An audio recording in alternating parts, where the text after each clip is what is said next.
ఈ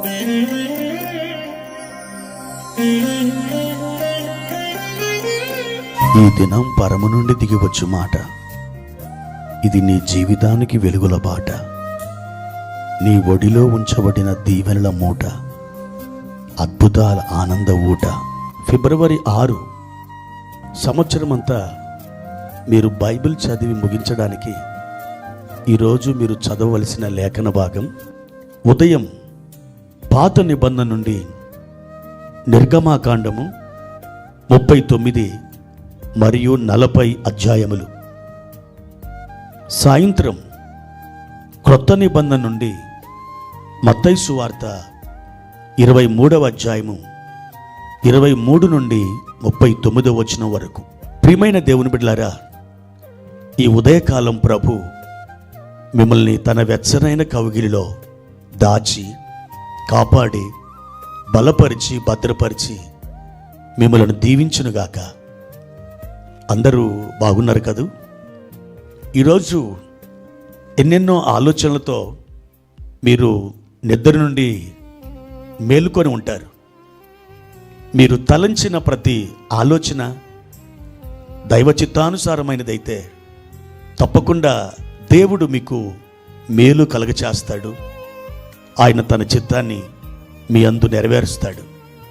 ధైర్యం తెచ్చుకొని ఈ దినాన్ని ప్రభుతో పాటు ప్రారంభించండి. ప్రియ దేవుని బిడ్డలారా, ఈరోజు దేవాది దేవుడు మన కొరకు ఏర్పరిచిన వాక్య భాగాన్ని చదువుకుందాం. మత్తయి సువార్త 8వ అధ్యాయము 13వ వచనం. అంతటా యేసు, ఇక వెళ్ళుము, నీవు విశ్వసించిన ప్రకారము నీకు అవునుగాకని శతాధిపతితో చెప్పెను. ఆ గడియలోనే అతని దాసుడు స్వస్థత నొందెను. ప్రియమైన దేవుని బిడ్డలారా, మన ప్రభువైన యేసుక్రీస్తు వారు ఈ ఉదయకాలం ఒక అద్భుతమైనటువంటి వాగ్దానం ద్వారా మనతో మాట్లాడుచున్నారు. నీవు విశ్వసించిన ప్రకారం నీకు అవునుగాక. అవును, మన విశ్వాస పరిమాణం కొలది, మన విశ్వాసం విస్తరిస్తున్న కొలది, దాని యొక్క పరిధి విశాలపరచబడుచున్న కొలది దేవుడు మన జీవితంలో అద్భుతాలు చేస్తున్నాడు. ఆయన ఆశ్చర్య కార్యములను జరిగిస్తున్నాడు.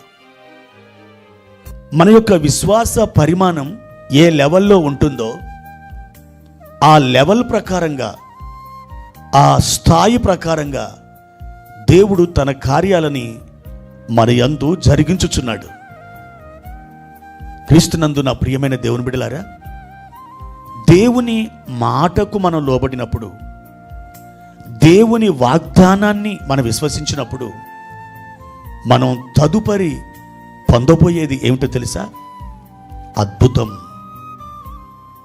అవును, మన ప్రభు అద్భుతాలు చేసే దేవుడు, ఆశ్చర్య కార్యాలు జరిగించే దేవుడు.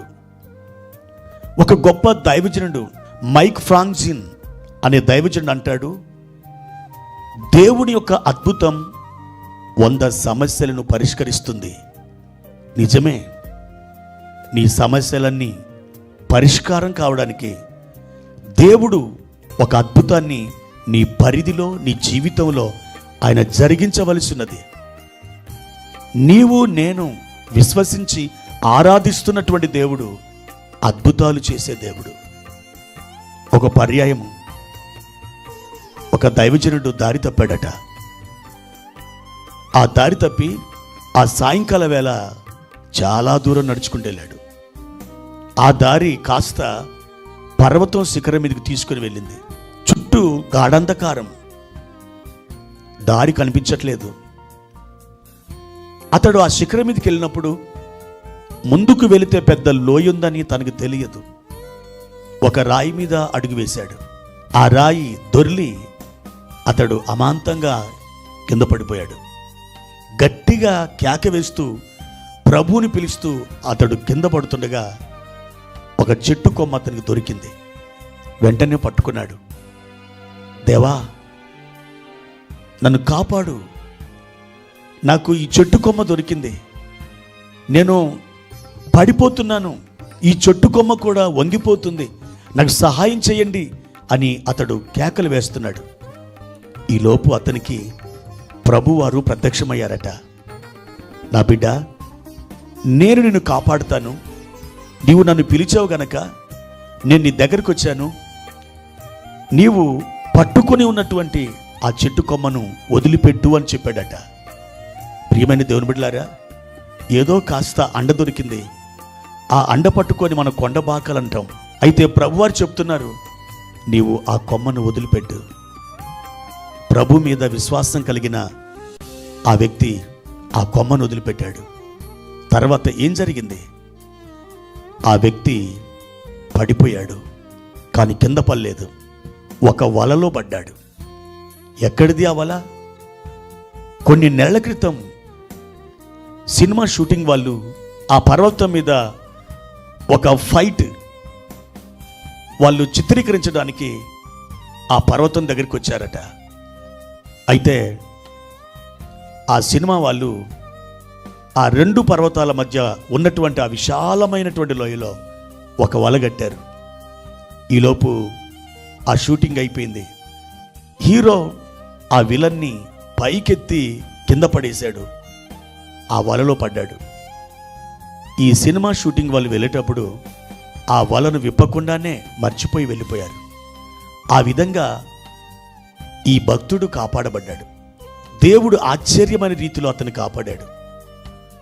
నా ప్రియమైన దేవుని బిడ్డలారా, దేవుని మాటకు మనం లోబడినప్పుడు నీ ముందు ఒకవేళ పరిస్థితి భయానకంగా ఉన్నప్పటికీ, నాకు ఇంకా ఏ ఆధారము లేదు అని నువ్వు అనుకున్నప్పటికీ, దేవుడు అలాంటి పరిస్థితుల్లోనే నీ కొరకు ఒక ద్వారాన్ని తెరుస్తాడు.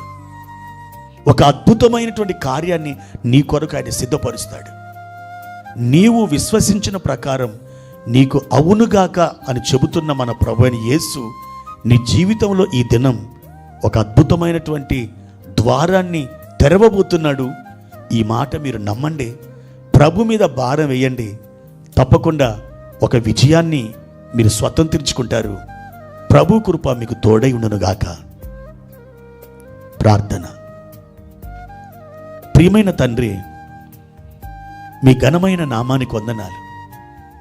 మా దేవా, మా జీవితంలో మేము మిమ్మల్ని విశ్వసించినప్పుడు మీరు మమ్మల్ని ఎన్నడూ దాటి వెళ్ళరు.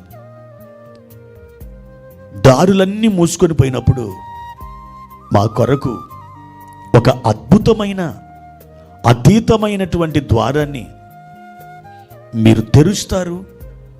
అలాంటి అనుభవాలు ఎంతోమంది బిడ్డల జీవితాల్లో మేము చూచాము, విన్నాము. మా జీవితంలో కూడా అదే అనుభవాన్ని మేము స్వతంత్రించుకుంటున్నాం. మా తండ్రి, మీ కృపచేత నీ బిడ్డలను దీవించి వర్ధిల్ల చేయమని యేసు నామములో అడిగి వేడుకుంటున్నాము తండ్రి. ఆమేన్.